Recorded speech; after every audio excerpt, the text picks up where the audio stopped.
One of the things that you can do in Google Chrome is manage tasks. So to manage our tasks, you need to go around into the three dot icon right here.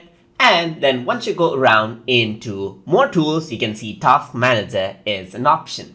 So once you click on Task Manager, you see the tasks that are happening in Google Chrome. For example, you can see that the Reader extension is here. You know that by this icon. I can just end the process and you can see that it says that the red has crashed.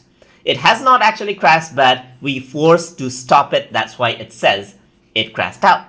Similarly, I can go around and select out other tasks and end it out if I want to. And that is how you can utilize the Task Manager to work around and manage the task and to end the task inside of Google Chrome. So hope you guys learned something as always.